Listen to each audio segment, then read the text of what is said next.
शहर के चौरहटा थाना क्षेत्र अंतर्गत शांति विलास कॉलोनी में उस वक्त सनसनी फैल गई जब दो सगे भाइयों पर जानलेवा हमला कर उन्हें गंभीर रूप से घायल कर दिया गया। घटना का सीसीटीवी फुटेज भी सामने आया है जिसमें हमलावर मारपीट करते साफ नजर आ रहे हैं। घायलों का उपचार शासकीय संजय गांधी अस्पताल में जारी है। पीड़ित पक्ष के अनुसार विवाद की शुरुआत जमीन पर सिंचाई के पाइप टूटने को लेकर हुई थी। पीड़ित राघवेंद्र तिवारी और रविंद्र तिवारी की बाईपास सड़क के दोनों तरफ पुश्तैनी जमीन है। वहां सड़क निर्माण कंपनी की मशीनें काम कर रही थी जिससे सिंचाई का पाइप टूट गया। जब भाइयों ने इसकी शिकायत की तो निर्माण कंपनी के अधिकारियों और कर्मचारियों ने उनके साथ गाली गलौज करते हुए हमला कर दिया।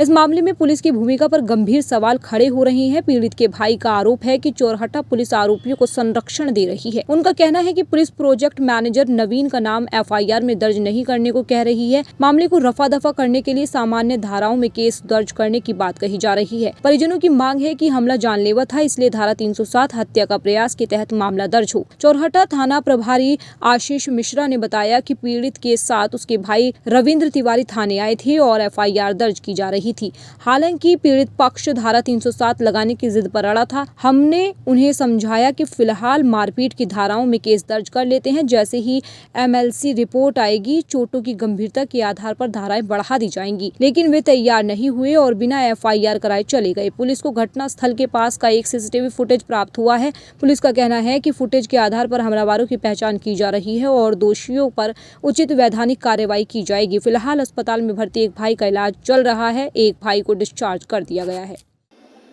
कल दिनांक 24 जनवरी 2026 को दोपहर में करीबन 4:30 बजे श्री राघवेंद्र तिवारी और उनके साथ असिस्टेंट प्रोफेसर हैं लॉ कॉलेज के श्री रविंद्र तिवारी जी थाना चौराटा आए थे और उन्होंने आकर के FIR दर्ज कराने के लिए थाना उपस्थित हुए थे। उनसे घटना के संबंध में जानकारी लेकर मैंने अपने अधीनस्थ स्टाफ को FIR दर्ज करने के लिए निर्देश दिया था। FIR दर्ज की जा रही थी।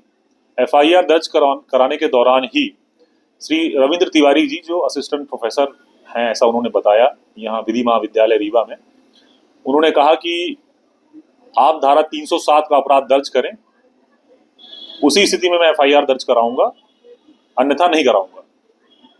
तो मैंने जो हमारी प्रक्रिया है इन्वेस्टिगेशन की कि प्रथम सूचना दर्ज होने के बाद MLC रिपोर्ट के आधार पर ही FIR जो धाराएं हैं उनकी वृद्धि की जाती है।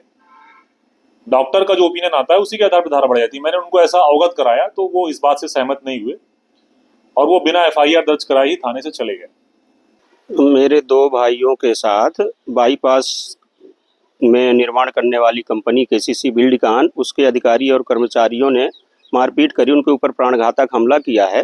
वो भर्ती हैं और एक को डिस्चार्ज किया है, उसकी भी हालत ख़राब है।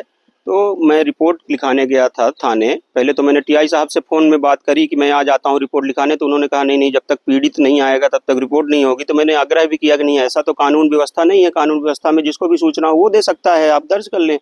लेकिन वो नहीं माने। फिर वो आए थे अस्पताल, देखे ओके, बोले कि हो गया, ये डिस्चार्ज हो जाएंगे तो ले आइएगा। मैं शाम को लेके पहुंचा, 4 बजे से 8 बजे तक वहाँ मुझे बैठाए रहे। वो चाह रहे थे कि जो वो कह रहे हैं उस तरह से हम रिपोर्ट दर्ज कराएं। हम कह रहे थे कि नहीं, जो पीड़ित हमारा भाई है वो जो कह रहा है, घटना बता रहा है, आप उस हिसाब से लिखिए।